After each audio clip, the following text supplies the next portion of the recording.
Bienvenue dans cette nouvelle vidéo, je suis très heureux de te retrouver aujourd'hui.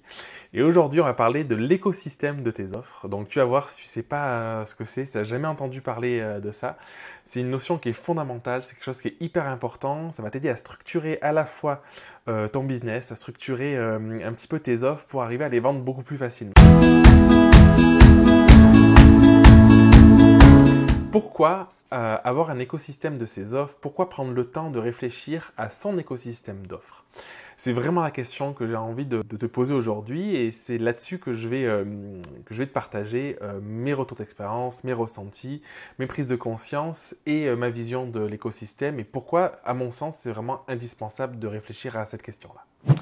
La première raison d'avoir un écosystème de ses offres, de réfléchir ses offres en termes d'écosystème et pas juste d'offres uniques qui sont à droite, à gauche, réparties dans plein d'espaces, c'est un truc qui est tout simple. C'est que c'est beaucoup plus facile d'avoir des clients et de leur revendre une offre s'ils ont déjà confiance en ce que tu fais, s'ils ont déjà vu ce que tu étais capable de leur apporter. Alors, quand je dis c'est beaucoup plus facile, c'est pas du, tu vois, il faut pas être un charlatan, c'est que il faut répondre à un vrai besoin, il faut que ton offre soit de qualité, mais si elle apporte de la valeur, c'est beaucoup plus simple de convertir quelqu'un qui a déjà été client que d'aller chercher un prospect froid, c'est-à-dire quelqu'un qui ne te connaît pas sur les réseaux sociaux ou sur Internet. C'est le truc qui est fondamental, ça déjà que tu es en tête, parce que parfois on s'épuise, on se dit, oh là là, la communication, je vais communiquer, on passe beaucoup de temps en fait pour aller toucher des personnes qui ne nous connaissent pas, alors qu'on a un savoir, on a des connaissances, des compétences exceptionnelles, et qu'on pourrait être en mesure, sans aucun souci, d'aider déjà quelqu'un qu'on a déjà aidé par le passé, avec une autre offre, avec un autre système, avec une autre manière de penser, avec en ayant une offre plus haut de gamme peut-être, qui va répondre à des problématiques plus puissantes, enfin quand je dis plus puissantes, plus poussées que la personne ne se posait pas peut-être il y a 6 mois ou il y a un an. Et ça, c'est vraiment important de l'avoir en tête. Le deuxième point pour lequel c'est important de réfléchir ses offres en termes d'écosystème, c'est de pouvoir trouver des idées de nouvelles offres. En fait, c'est quoi un écosystème ? Concrètement, l'idée de réfléchir à un écosystème, c'est de se dire, ok, quelles sont mes offres? Alors, si tu n'en as qu'une, bon, du coup, ton écosystème, c'est qu'une seule offre. Donc, si tu commences comme ça, c'est déjà super. Mais du coup, à terme, c'est d'avoir des idées, de déterminer de nouveaux besoins et de réfléchir, ok, je vois que j'ai telle offre et je vois qu'un client, quel est le parcours de mon client? Hop, mon client, il rentre ici. Et ensuite, peut-être qu'il sort. Peut-être que moi, en fait, ce client-là, je sais que j'aurais pu lui apporter quelque chose. Quelle offre je peux créer? Si c'est le cas pour lui, c'est sûrement le cas pour d'autres. Quelle offre je peux créer? Une autre offre pour qu'au lieu qu'il sorte de la boucle, qu'il dise « Ah, j'ai envie d'aller plus loin » et lui proposer une nouvelle offre qui va pouvoir l'aider à avancer dans ses problématiques, dans son business. Et du coup, le fait de réfléchir à un écosystème, ça te permet à la fois de réfléchir à ton parcours client, à te dire par où le client passe pour le faire grandir. Tu vois, l'idée, c'est vraiment ça. C'est à la fois toi que tu grandisses personnellement dans ton entreprise. Je pense qu'une entreprise a pour vocation de nous aider à nous développer et en plus de pouvoir partager un petit peu notre savoir, de partager ce en quoi on croit pour aider d'autres personnes à avancer dans leur vie, à avancer sur leur chemin. Et du coup, l'idée, c'est de vraiment à la fois le faire avancer sur ce chemin-là par ta connaissance, tes compétences et à la fois pouvoir identifier des nouveaux besoins pour créer des nouveaux services, des nouvelles offres qui pourront peut-être l'aider à passer d'un cap à un autre et toi qui va t'aider à développer ton entreprise et à la faire grandir avec le temps. Donc, prends une feuille, un papier, un stylo, si tu ne l'as pas déjà fait, et essaye de voir quelles sont tes offres. Essaye de te remémorer les clients que tu as eus peut-être par le passé. Est-ce que ceux que tu as eus qu'une seule fois, est-ce qu'il y aurait quelque chose que tu aurais pu leur proposer qui aurait pu les aider à aller plus loin? Je prends un exemple. Peut-être que tu es graphiste par exemple, et peut-être que tu fais des logos, tu fais des chartes graphiques. Et peut-être qu'en fait, tu as des gens qui viennent, qui font leur logo et qui partent. Peut-être qu'une offre, dans un écosystème plus global, ce serait une offre où tu as identifié que les gens, après avoir eu un joli logo, ils ont envie d'avoir un beau site internet. Et du coup, tu peux avoir une offre plus haut de gamme en t'associant avec un développeur pour proposer un branding ou carrément la création d'un site complet.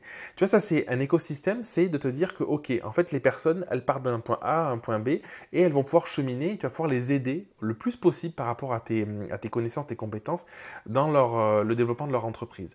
Il y a aussi un point qui est fondamental, je t'ai parlé du fait de trouver peut-être quelqu'un à l'extérieur, donc un développeur. C'est bien de te dire que tu peux réfléchir à ton écosystème, non pas seulement que par rapport à toi, mais comment tu peux apporter tout autant de valeur, voire plus, ou apporter des connaissances, des compétences supplémentaires que tu n'as pas toi, en t'aidant, en étant accompagné par d'autres personnes qui vont apporter une vraie valeur à tes clients. Le troisième point qui est fondamental de réfléchir ces offres en termes d'écosystème, c'est à la fois pour la vision de ton entreprise et à la fois pour la communication. Ce qui est central, c'est de te dire que quelle est ta vision de ton entreprise. Tu réfléchis à un écosystème, tu vas te dire, ok, je vois, comme je viens de te le dire, mon client, il peut passer d'un point A à un point B, à un point C, à un point D, ainsi de suite, et il avance avec le temps et je l'aide à cheminer. Et ça, c'est la vision. Et à la fois, dans la communication, ce qui va être plus simple, c'est que tu vas pouvoir te permettre de vraiment peut-être centrer ta communication sur un des points de ton écosystème en te disant, je vois que 90% de mes clients commencent à me connaître ou commencent à acheter quelque chose parce qu'ils sont rentrés dans cette offre-là, parce qu'ils ont acheté cette offre-là. Ça va te permettre quoi? Ça va te permettre de te dire, je vais la mettre au centre de tout et ensuite je vais redispatcher en fonction du parcours de chacun, en fonction des besoins de chacun et du coup je vais communiquer en fonction de ça. La communication c'est central parce que si tu as du mal à partager ta vision, si tu as du mal à partager la transformation que tu veux permettre à tes clients, ce que tu vas leur apporter et qu'ils n'arrivent pas à le percevoir dans ta communication, il y a peu de chances qu'ils achètent ce que tu fais. Et du coup le fait de réfléchir à un écosystème, le fait d'avoir des offres qui soient claires, qui soient définies et que tu saches pertinemment à quel client ça s'adresse, à quel type d'avatar, quelle personne en aurait besoin ou pas, ça pourra te permettre de redispatcher et de proposer quelque chose qui est hyper complet. Donc quand je te parle de ça, bien évidemment, je ne te parle pas d'avoir qu'une seule grosse offre, mais d'avoir éventuellement plusieurs petites offres ou de le packager dans une grosse offre avec plusieurs modules ou plusieurs niveaux, comme un peu une école peut-être, pour justement que les gens ils puissent passer d'échelon en échelon, comme s'ils passeraient un diplôme, et qu'ils puissent rester le plus longtemps possible avec toi pour apprendre à tes côtés. Et parce que je pars du principe aussi que quand on a des clients avec qui on s'entend bien, avec qui on prend du plaisir, on apprend aussi personnellement énormément. Pour conclure cette vidéo, j'ai vraiment envie de t'inviter à créer ton écosystème de tes offres, à le dessiner. Si c'est pas quelque chose que tu as déjà fait, fais-le, c'est hyper important. Et n'hésite pas à mettre en commentaire si ça te parle, à me dire est-ce que tu as déjà réfléchi à ça ou pas, est-ce que ça t'aide ou pas. Peut-être que tu fonctionnes pas comme ça et que en fait tu préfères avoir qu'une seule offre et t'y tenir et bosser que là-dessus. En tout cas, j'espère vraiment que ça t'aura apporté un peu plus de clarté, que ça t'aura apporté un peu plus de structure pour ton entreprise. Et si tu veux aller plus loin, si tu veux être accompagné à mettre en place justement ta structure, à trouver de la clarté dans tes offres, à réfléchir à cet écosystème, mais non pas seul dans ton coin, mais avec une belle communauté, je t'invite à cliquer dans le lien qui est en description et de rejoindre la communauté Grao Academy qui a été créée pour grandir autour de tous ces sujets, autour des sujets à la fois entrepreneurial et à la fois au sujet des sujets de développement personnel. Je te dis à dans 15 jours pour une prochaine vidéo. En attendant, porte-toi bien. Je t'embrasse.